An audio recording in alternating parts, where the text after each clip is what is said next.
So today we're continuing this huge conversation about John Mayer and Ed Sheeran's watch collections. They're insane, and you've asked some phenomenal questions that we need to get to the bottom of. And it's not going to make you happy. Right. There is no other watch collaboration or whatever that you think is more of shill marketing, terrible marketing, and a general scar on this brand. A scar on the watch industry, I think. These two guys agree with that, have an incredibly deep and insightful conversation about money and spending. Yeah.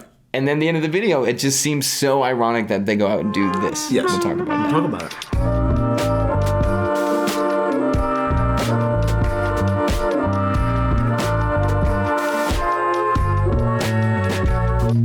What is up, Watch Fam? I am Christian, the curator of the Theo and Harris Vintage Watch Shop. My name is Michael, and today we are in part 2 of this conversation, Yes. this dissection of John Mayer and Ed Sheeran's talking watches. 2 of the most famous modern musicians and 2 of the most famous modern watch collectors. It's an unbelievable idea. Exactly. We're not really looking at their collection. We're trying to find everything they talked about in between. Yes. This part 2 is particularly potent because we're talking about some crazy watches. Yep. The newest, I think in 10 years, 20 years, whatever, the newest explosion in what these watches will be worth. Yes. Some of the ones that are not worth a ton now are going to skyrocket. Mm-hmm.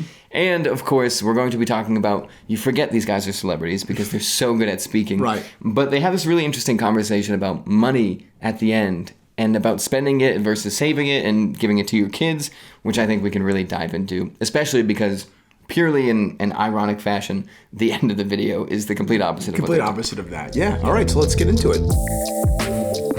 You are very familiar with the John Mayer G-Shock collaborations. Very familiar. Mm-hmm. Ed Sheeran is now doing a G-Shock collaboration. The question is, it's not Ed Sheeran G-Shock. It is Ed Sheeran for Hodinkee G-Shock. Same with John Mayer. Fascinating middleman, which I feel like Ed Sheeran doesn't need to go through. John Mayer certainly doesn't need to go through. Right.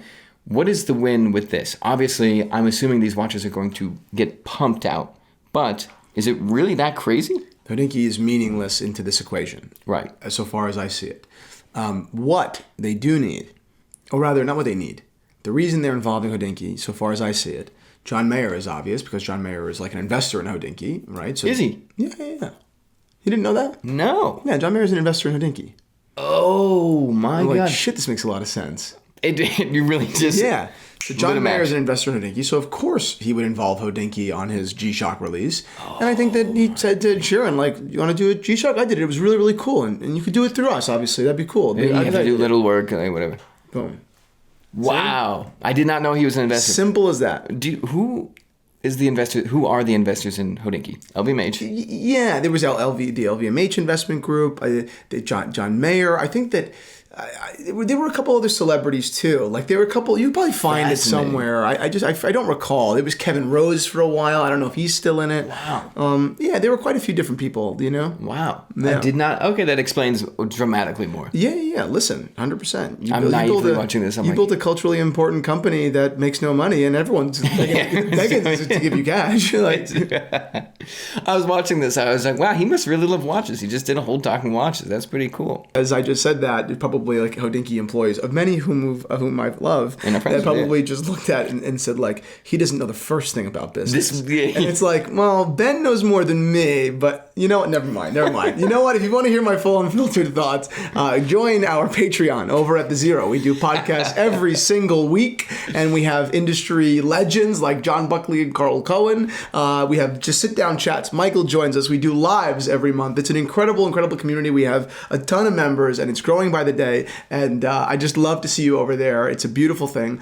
Send me your wrist shot. We'll share it with everybody. Everyone engages, and I'll see you on over there. And if you do join, link is down below. If you do join, shoot me a DM. I want to talk to you and get to know you and talk watches. And just so you know, obviously that was an integration. But Mike, can you show the original brief part where Christian was about to go into it? Yeah. That is the flavor of The Zero. Yes, that is real. Probably a bunch of people from like the watch world just heard that and was like they're like, nah, never mind. I'm just being nasty. Check out The Zero. Delete that. Yeah.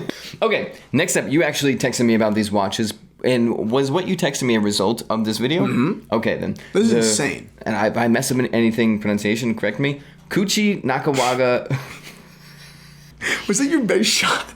Kikuchi Nakagawa? Kikuchi Nakagawa. Sorry, there's something else on the mind, clearly. Kikuchi Nakagawa.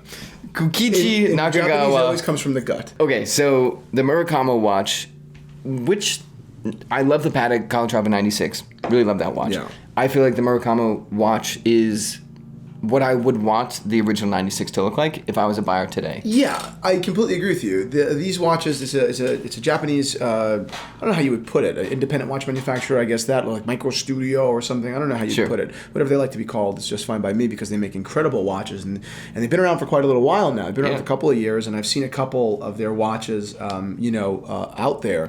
Eric Koo, who's a famous watch collector, owns 2 of them, I believe. And what really fascinated me about the brand when I first found out about it was, one, it's clearly inspired by the Patek Philippe Reference 96. I mean, undoubtedly, it's the Patek 96. But I love the hands, and the real point is that these watches are finished probably better than any other comparable watch. Period. Yeah. Oh. These are finished better than Patek Calatravas. That is not up for discussion. They are better. It's not like, well, if I look close, it's better. It's like any shot you see of them, even just the hands, you're like, wow, that is insane what they're doing. It's exactly. actually insane what they're doing from a finishing perspective. So I love that. And then second, they were doing some really interesting customization for clients back in the day. Really? Now it is probably over. You will never get one of these watches. The ship has sailed. The writing was on the wall for a while because they were doing such a good job. 120-month wait time, right. 96-month wait time. But now it's over. It's just over. Forget it. I believe the watches are in the retail or in the 30s. Yeah. Which is a lot of money. It's really a lot of money. There's no question about it. You're basically charging you somewhere around $10,000 premium over like a Patek. Sure. Because they're them. I think it's actually worth it. I think they were one of the greatest independents. I think it just comes down to, do you have the stomach for an independent? Do you have the stomach to spend $35,000 on something that no one knows about? And if someone knows about watches, they'll be like, oh, that's a sick 96. What brand is that? Right. So the group of people that actually know what this watch is extremely limited. I mean, you have to go to like New York City watch meetups, and there maybe you'll find 3 guys that know. Right. Right. So it's really limited. But you're doing it for yourself, and if you're doing it for yourself, then that's a beautiful thing. I ran into a great watch collector. He's probably watching right now. That really loves our content, and he gave us a couple of suggestions. Really, really cool dude. But he just recently got into watches, and he went completely independent. I mean, almost completely. He has like 20 watches or something like that, and I'd say 17 of them are independents. Independents to this level? Well, yeah, I mean, pretty fucking close. Wow. Pretty fucking close. Now, you really got into watches. Got really into watches, and he was just like, I just feel like you're really supporting art. You're supporting real watchmaking as opposed to just, giving money to the brands that don't really need it. And they're great watches too, God knows, but you're not supporting independent craft. Like you're not Cosmo. You're supporting an assembly line. You know what I mean? Yeah. Whereas if you're really buying these independents, you become a patron of the art. And that's a very different thing. That is a very different thing. Wow, what a beastly thing to get into. Right? Like we usually be like, well, he just got into it, but he got into Journe and Patek. And everybody's like, oh, wow, that's crazy. Yeah, right. No, it's like I bought a bunch of watches that no one else buys. Yeah. Very cool. Wow. Yeah. Okay, next up, this is the, it was... the question, is it better than the 96? Oh, yes, thank you for saying that. So 96, so Patek's 96 was the original Calatrava. This is better. What does better mean? Here's the... This is the watch that brought Patek hard back. Question, my man. Hey, you know what I'm saying? It's a tough question. Like on an objective level, yes, it's definitely better. Not even close. It's actually not even close. It's not even close. On a material level. Yeah. That being said, the Patek 96 is this historical, cultural legend. We wouldn't have dress watches. We wouldn't have Patek if it wasn't for the 96. Exactly. That's what brought him back. Yeah. So to wear a 96 is always, it's never the wrong move. Right, to wear a 96, to buy a 96 is never a bad decision, ever. Never once has it been. So I love them. They're one of my favorite watches of all time. Period. End. We don't have one in the shop right now, but we've got some other really great stuff. Cartier tanks, and we've got a beautiful Movado there. No one even knows about how great Movado was back in the 20th century. Old Movado chronometers. An incredibly rare Cartier Santos Dumont with a rose gold case and chocolate dial. Super rare. Taken care of by one of our good friends. Exactly. A little Cartier Panthère, a Demoiselle. We got a lot of great stuff in the Theo Harris Watch Shop right now. So definitely go explore and take a look. Definitely. For all your vintage watch needs.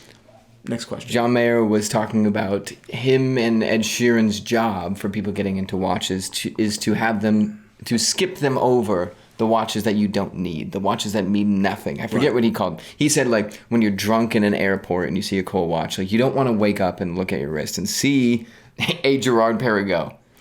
absolutely annihilated that brand. Most comments were like, whew, you really just kind of like sniped those guys out. Yeah. Like, that was tough. What's kind of nuts is, and I know that you and I have discussed this on the channel before, but Hodinkee is, has brand partnerships. Hodinkee has a ton of brand partnerships. Hodinkee is not an objective news source so much as it is. I mean, it's definitely a wealth of knowledge. There's no question there. I don't mind at all what they are. But they have their corporate interests. Of course, naturally, it's a fucking company. Yeah. But I would have had a hard time not cutting that, just because it's like, wow, like, do we hate Gerard Perregaux that much? Yeah, like, right. Do we as a company? John Mayer just said, I woke up drunk regretting a Gerard. Out of all the things you can regret when you wake up that drunk, you regret the watch on your wrist. Right. Oh, as a guy that can afford 1 million of them. Brutal. That was brutal annihilation. Did they even deserve that? That's rough. I mean, I don't know. Like, I understand where he's coming from, because I understand the criticism of the Laureato. I get it. The Laureato is a cool watch. It is. It's not an AP. But I think the point is, anyone that owns a Laureato basically says, I wanted an integrated sports watch. I didn't want to get an AP. It was too much money, or I couldn't get it. The material selections are so cool. Great. Right. That's great. And that makes money. But that's not really like a huge brand endorsement. That's not really, I mean, what was it your friend said? I really wanted to marry your friend, but I couldn't because he was busy. So what about you? Yeah, right. Gerard Perregaux entered the scene with a solution, right? The solution was Audemars Piguet watches are just ridiculously expensive, right? And hard to get. And hard to get, not only on the retail front, but on the vintage front, right? These Audemars Piguets were going for hundreds of thousands but they were phenomenal investments at one point. Of course. That we all missed the boat on them. I used to buy reference 14790s for like $9,000, sell them for 11. Thought I was rich. I mean, those watches are worth 25 now. Thank God I have 7. No, but for real though, that market market exploded. Okay. Yeah. Obviously, it exploded kind of recently because watches are a newer medium for investment, unlike art, right? Art is a far older medium, you can't really compare the two things. Obviously, they're fundamentally similar in the fact that it's just a collectible medium, sure. But the art market is more mature. But like watches, investing in it is almost impossible because the price to entry is just absurd, right? It takes hundreds of thousands of dollars, tens of millions of dollars to invest in art. Exactly. Until our friends over at Masterworks entered the scene. Yeah, Goldman Sachs and BlackRock both say the days of Tina, there is no alternative in investing, are over. And RIA reports 88% of surveyed advisors intend to increase allocations to alternatives over the next 2 years, with over half raising allocations all the way up to 15%. And art now, for many more than ever, is that alternative medium. Truly. Masterworks just exited their 16th sale a few weeks ago, actually, delivering another double-digit net return to just everyday investors, who didn't need millions of dollars in capital or the expertise to know which art is investable. Masterworks takes care of all of it. And on top of all that, Masterworks recently made headlines after launching a $36 million offering of a Basquiat piece on their platform, its largest acquisition to date. Unbelievable. And Masterworks now has over 800,000 users and $940 million of assets under management. That is so many users that they have a waiting list, but you can skip the waiting list by checking out the link in our description. I highly recommend you do. I love Masterworks, and I think you should go poke around. Yeah, sweet. That's the brutal. I just want to bring that up because that is brutal, and it's interesting that Hodinkee keeps stuff like that in. Like when we saw the Kevin Hart video, Kevin Hart's like, obviously I'm sponsored by AP. I wish I could wear something else though. Like, I have, going outside. I'm like, oh, why can't Hodinkee kind of does that sometimes. I'm like, why did you keep that? They just drop little bombs. Did no one say, I think it would be in our best corporate interest to cut that part? Because, like Michael and I, we get in trouble sometimes because I give Michael complete autonomy over the titles, as you guys know. Yeah. And unless he did something really, really crazy, I just like, no, you're taking shots and you're the one that's in charge of getting views, right, on the channel. So, sure. Who the fuck am I to tell you, well, no, you need to be way more delicate about your titles? Because my thing is, the title can be harsh. I don't really care. Like the recent title that you just posted was Why Your Omega Keeps Breaking, right? That seems like we're taking a shot at Omega. Watch the video. It's not at all. It's just not a shot at Omega. And sometimes I get flack. It's how fucking YouTube works. Yeah, right. It's how YouTube works. And I refuse to be apologetic about that. I just refuse. And if you want to get your little panties in a bunch and you're mad that we posted a video that says Why Your Omega, and I don't mean Omega, I just mean any brand. Yeah, people freak out about dude, chill. relax. Yeah. We try to make the video, not try to, we successfully make our videos very, fair and informed and passionate and democratic. We're not taking shots on brands that don't deserve it. Like, it's just not us, right? Yeah. So, right. But does the title kind of imply it? Yeah, a little bit, but come on. Yeah, and sometimes I will say, sorry, I go a little too overboard. You get focused of, like, that's not going to get clicks, that's going to get clicks. But come on. Right. You know what I mean? Exactly. They then go into a discussion about having too many watches. And John Mayer says a very funny thing, if you're on the outside of the watch world, that he doesn't consider a watch his until he puts it on. He'll buy the watch, he'll own it, but he'll keep it in the box. And when he puts it on, he's like, I'm okay. sorry to interrupt. Yeah. But as a concept, what an interesting, thing. You know what? No. This is for the Zero. Oh. I'm sorry, guys. I love you all. I'm sorry. I just can't talk about this publicly. Let's talk about this on the Zero. 100%. Yeah. Go down below. I was not planning that. I was actually going to go off on brands and a strategy. Go down, join the Zero. We'll release an episode soon about this. I'm serious. Wait, is it about the titling or is it about No, display?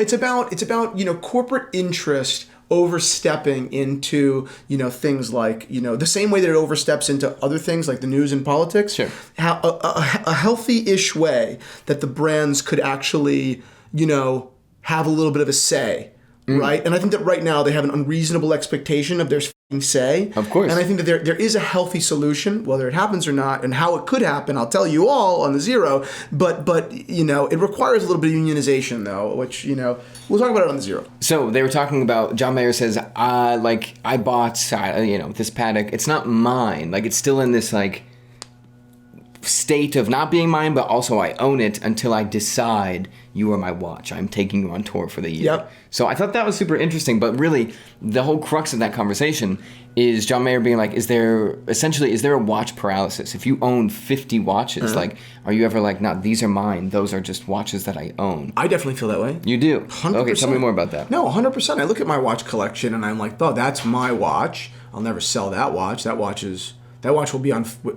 I'll be photographed in that watch 1,000 times. Yeah. That is my watch. I look at another watch and I'll say, I'm lucky to own that right now, but it's not my watch. Okay. So I'll sell it. I'll sell it when I, not necessarily when it's not like I'll sell it when I need to. I'll sell it when I think it's the right time. But I'm definitely not keeping it. Yeah, and in this part, both of them go back and forth saying Ed Sheeran let John Mayer wear a watch at a concert, and he was like, yeah, I was kind of surprised that I didn't see anything about it the next day, or the next few days. Yeah, I didn't see, no one wrote anything about John Mayer wearing this watch on stage. I thought that was weird, and it made me wonder, on basically the grandest stage possible in terms of watch spotting, are people like this worried that I just wore this watch on stage, that's not fun, I'm not keeping up, I'm not showing off, and not even showing off, but once you become that guy, you're John Mayer, you brought so many people into the world, if you wear the same watch out again, are people like, oh well, or is that what you think? I don't know, I'm very is a strong word. I am definitely aware and self-conscious about the message that I'm sending, period. Sure, right? Sure. For example, I went out the other day and, I wore a suit out and I was like, okay, I'm not going to wear a tie and I'm going to wear a cotton shirt, right? Sure. So I want to maybe look a little bit more worky, a little bit more workwear, a little bit more, rough, more casual. Maybe, And instead of wearing a pair of dress shoes, maybe I'll wear slippers, like the tobacco open walks, sure. right? It's a little bit more casual. Yep. And instead of wearing a calf belt, maybe I wear my Western belt, sure. right? Because you're trying to reverse engineer the perception, of course, right? And then I'm like, okay, well, what watch do I wear? Well, if I wear my Piaget, which is what I wanted to wear, I was like, there's metal on my belt, and it's too much metal, and now I'm trying, and it's clashing, it's weird, right? Yeah. It's the same thing with be it a car or be it whatever. It's that people are looking and they are even it's not always evil. They're just gathering data and making judgments, and those judgments are pretty fair sometimes. Of course, you're sending a message whether you mean it or not. Everybody noticed I'm wearing a hat today. Right, I never wear a hat. Wearing a hat today. I got a right? typical haircut. If you and I go to dinner, right, and I'm dressed up, and I tell this to Sam all the time, I'm like, when we go out, if we're going to a meeting, I'll dress up. You can wear a t-shirt and khakis. Yeah. Because it both looks like we're very much in our we're very decisively different. Right. And that's kind of powerful. Yeah, right. Right. Whereas if we both wear suits, it's like, do you guys need our money?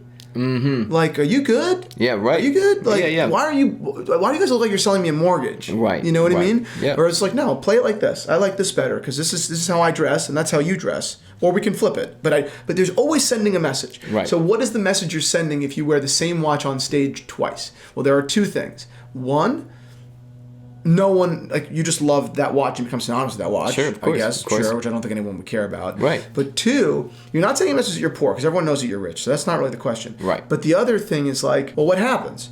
Are you are news outlets less likely to cover your watch if you wore it, like, if you wear a different watch, they may cover you again. Right. So wearing this Patek too many times over the year is actually costing me clout. So I have to wear. That's what I'm saying. Right. I need to get out there. Right. You know, and it's not about how many watches I have. It's about how many articles can be written about me. Yeah. Right. So it's you have to be. People are very hyper. They're not very hyper, redundant. They're hyper aware, self-aware of what's going on. Yeah. And how they're being perceived. I get it when we go to events and people are like, "So what's on your radar?" And sometimes I'm like, "Nothing." Yeah, and I say it all the time. When people are like, "Nothing," it's like I didn't give you anything there. Right. You know what I mean? As this conversation is going on, I gave you nothing. But what I tell people, like, what's on your radar? I'm like, well, I collect vintage watches, and vintage watches, the way I collect them, it's very hard to seek them out. They come to you, and when they come to you, you don't blink. You just buy them. Right. So I'm waiting. I'm always laying in the grass, which is not a great answer because people are like, but tell me what I should buy. Yeah, but like, are what do you think of the new Black Bay? Yeah. And you're like, oh, wait, you know what I mean? Exactly. Yeah. Exactly. So us is a tiny scale. They are really the tip top. So I'm like, you have to feel something, especially when you have AP and Patek on the phone. 100%. They're probably like, hey, we're releasing this. Like, can we get it to you? Can we get it on your wrist? Can you do this? So I thought that was fascinating. 100% agree. The Facebook tutor came up, which is just a Black Bay with Facebook's logo on it. And John Mayer is talking about he got access to one from someone he knew at Facebook. Ed Sheeran is saying he had one for the Divide tour, I think it was. And he gave it to everybody in his crew, essentially. And he saw one on, being sold. It was being sold for like $30,000. Because it's crazy, it's exclusive, whatever. But I saw the Facebook logo, and I was like, wow, that reminds me of the old oil logos on Rolex. Like the giants of the era then. So then I was wondering, like, 10 years, 30 years, 50 years, is there now a scrappy guy starting a YouTube channel being like, these Facebook watches are totally undervalued? What is that? Maybe you're right, man. Maybe you're right. I don't know. I'm having a hard time removing myself from that conversation. Like, it's very hard to look at that objectively. And I don't rarely. If you guys watch this channel, when have I said that, right? Yeah. I don't see that happening. I don't see that happening. I think that Facebook is viewed by a large portion of the world as, it's a very divisive company. Yeah. And it will always be around, basically. It's not going anywhere. Okay, sure. So I think the division will continue. Yeah. Whereas these oil companies, and while there definitely there's a small group of people that I'm sure protested oil companies, no doubt. Of course. But it's far smaller percentage-wise than the people that think that Facebook will kill them. Interesting. Far smaller percentage. Interesting. And, and they're so far in the past, most of them. Yeah. It's just a cool little vintage retro logo. Like, that's it. You know what I mean? Like, interesting. Yeah. So I don't see the Facebook. Like, I would never. No, I would. I own I have a Facebook. I own an Instagram. Yeah, right. I would never like. I'm not in the market for a Facebook watch at all. Bizarre, right? It just I guess you're right. It would have to die, and a significant amount of time would have to pass. Right. Because oil equally, like, I'm trying to think, a BP watch right now, a new one, a BP tutor. BP is a little bit funny because BP yeah, exactly. Yeah. But that's what I'm saying. Like, people would be like, what? Right. You know what I mean? Because that story is not over. Like the BP spill is not over. The first thing you think of when I say BP is spill. Yeah, exactly. It's bad. It's negligence, right? It's bad. Right. Really f***ed up the environment, right? Yeah. Whereas, like Pool Interdrill. Tell me one thing about them. They collaborate with Rolex. They're vintage. Yeah, exactly. They're retro. That's it. Exactly. Tell me something bad Pan Am did. Right. I don't know, but I'm sure an executive molested someone at some point. Yeah. Like, I don't know. No one knows. No one knows, right? Like, sorry, that sounds weird, but it's the truth. Like, every company has done something bad, isn't it? I'm not just saying Facebook bad. Right, of course. Pool Interdrill good. No. Right. But it's like, well, definitely one rings in your ear more. And a large percentage of Americans think that Facebook, know that Facebook, admits to really bad Yeah, oh yeah. really all bad the time. right? So it's like, It's fascinating. It's like, okay, I don't want to watch. You really have to bet on the, unless you live 50 years in the future and Facebook died and all this, you have to bet on the future of being like, is this terrible? Is this going to get trendy? Are people going to think it's weird? Funny? Right. If the world, like, if Facebook did something terrible, will people be like, the irony of this is so crazy? But now, what if I got you a gift? What if I got you a really just sick corduroy, cap with a MySpace logo on it? Yeah, exactly. It's like, that's kind of cool. Yeah, right. MySpace never did anything wrong, or like not that we know not of. That I remember. It's just it's just a throwback. It's weird. It's a throwback. Yeah. It's like, that's cool. If the hat itself is cool, then it's a cool thing to have. Yeah. You know what I mean? Yeah, of course. Facebook? No, I think you're. Yeah. I think you're going to miss the mark. I think you're on Thanos' because side. MySpace kind of died down. Facebook only got bigger and only got bigger and more powerful, and yeah. Whether you're a Submariner guy or a 50 Fathoms guy or a Day-Date guy or an FP Journe guy, you've got to just take a step back and appreciate this history here. This isn't stuff you're going to find in a showcase. This is not mass-produced stuff, which is beautiful in its own right. I mean, this is treasure hunting.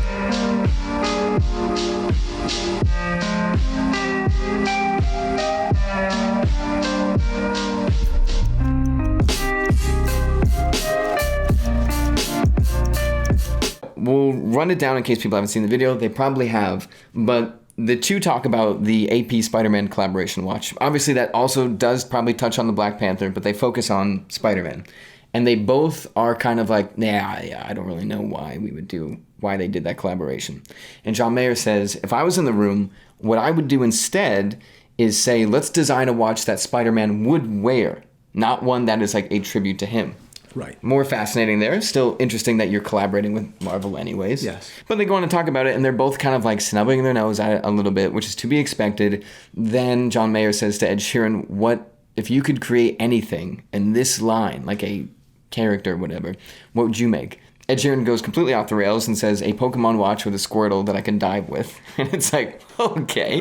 Which immediately I was like, if AP goes down this route, they completely don't know who they are anymore. Right. That is a crazy watch. Right. Well, I'd like to see it made just to see what it looks like. Right. Not by AP. Right. But whatever, you're playing with the idea. Yep. And Ed Sheeran basically is like, I know everybody's going to hate me anyway, so like that's what I would want. Right. Fascinating.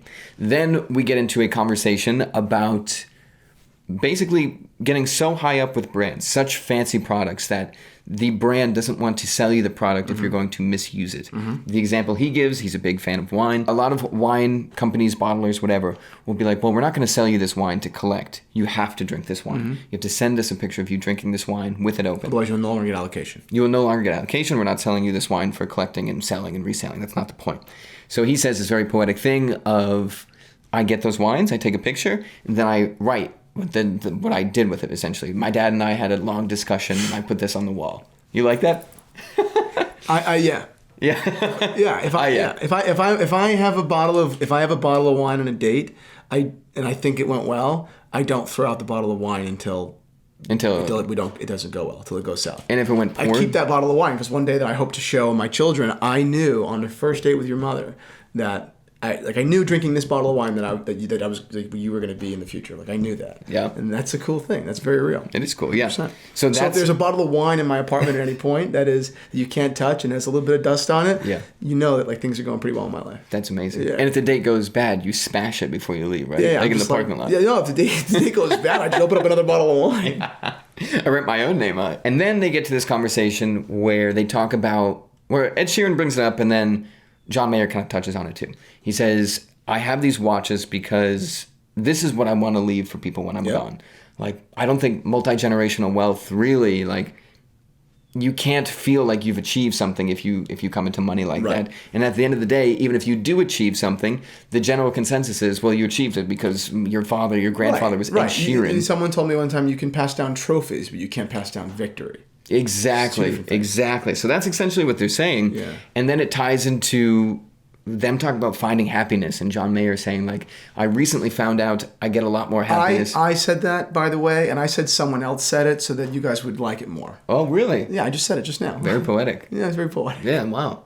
You're driving home, you're like, I'm a genius. That was good. I don't know why Michael didn't, maybe he didn't get it. Probably didn't get it.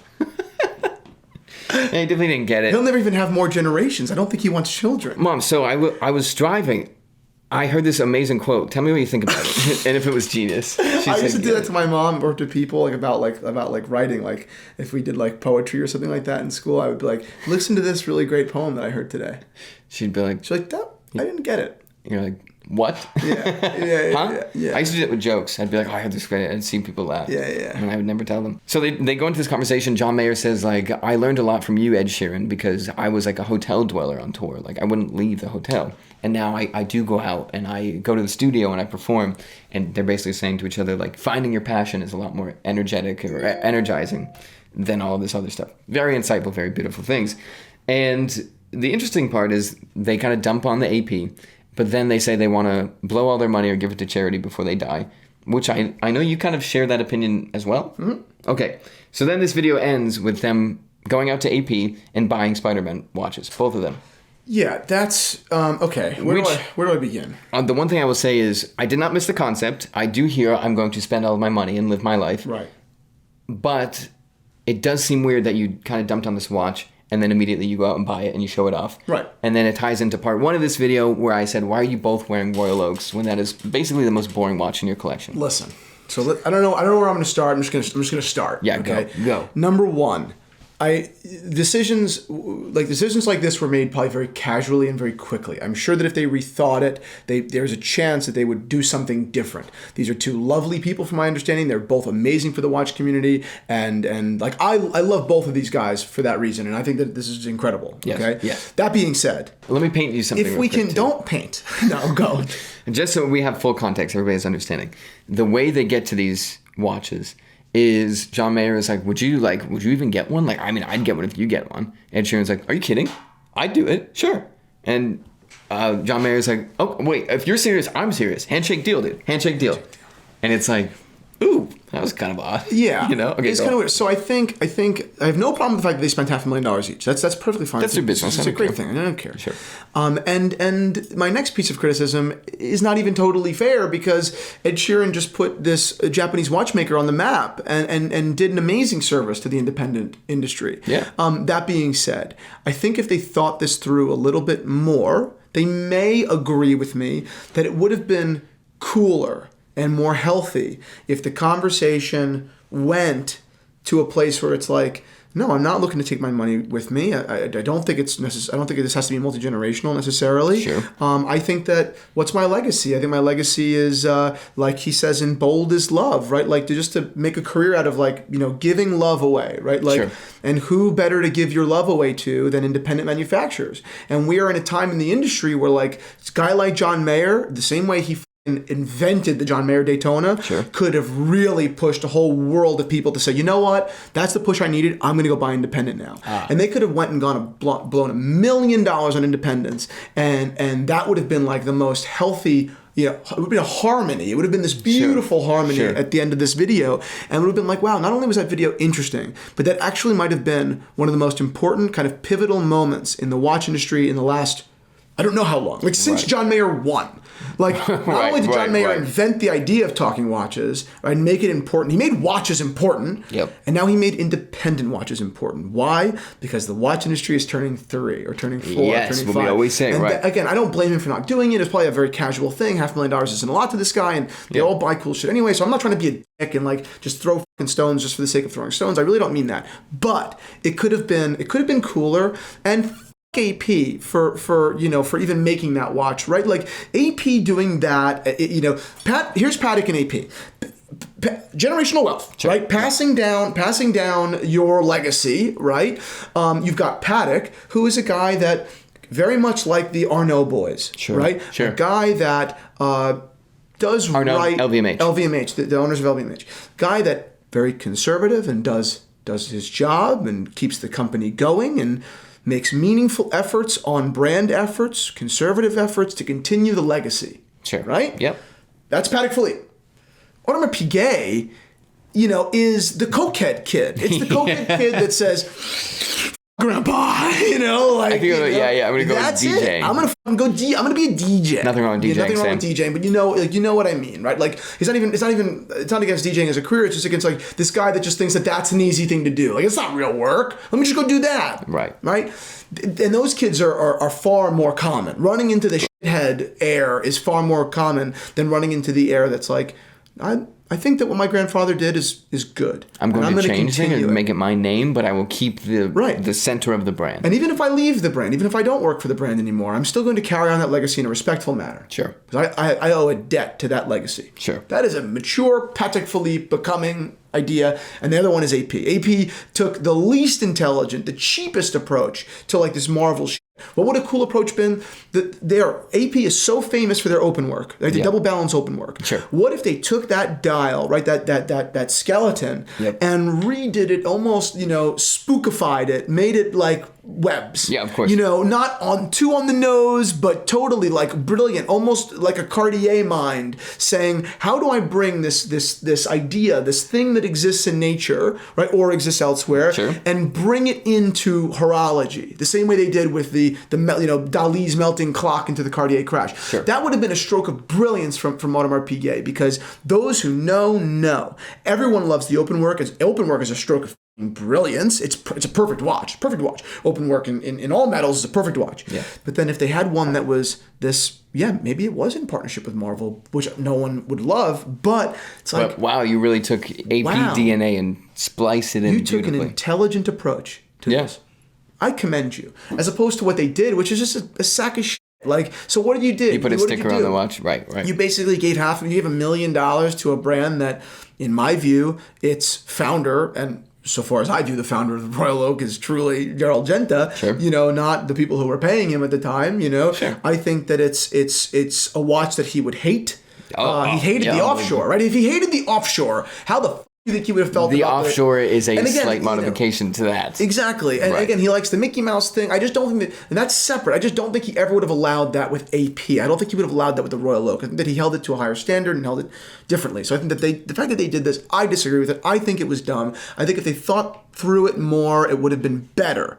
That being said, they are great people. They are so healthy for the watch community. Everyone here owes them a great debt. It was in addition to just being great guys, right? Like in addition to just being really beautiful guys, right? Back to Bold as Love. John Mayer, says in the live version at Nokia Theater, he goes, I thought that if you put the word mad in front of genius, maybe genius would come, right? And it's like, that's a really smart thing. That's healthy for people. That's healthy for entrepreneurs. I used to listen to that song in my car all the time, and he's just, I don't know him personally, but he's a awesome fucking influence. Right. Awesome. Right. Right? Yeah.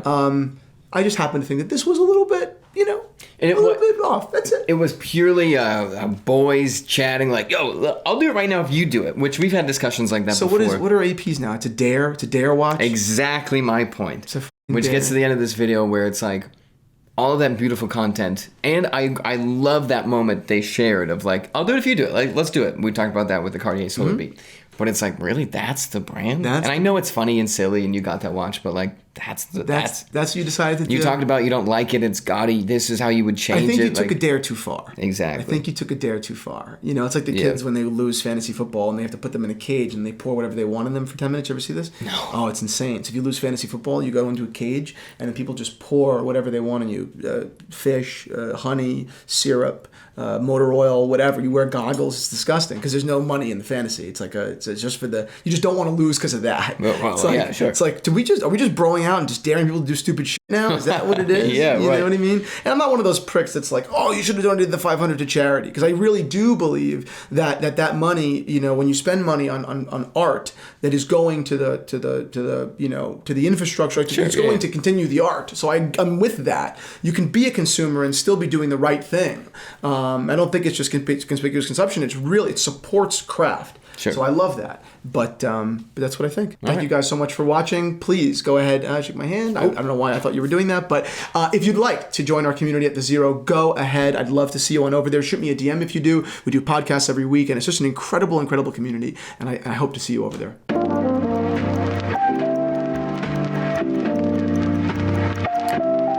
straps, as many of you should know, bring a whole world of potential to mix up your watch collection. They breathe new life into watches. They help you pull out different colors. They give them new personality. Straps can be very addictive. I know people with 2 watches and 10 straps because it adds so many facets to a collection in a fairly easy and fun way. So that's why they become such a part of the Theo and Harris culture and identity. I think we sell more exotic straps than almost anybody because I just love them so much and I love sharing them with you.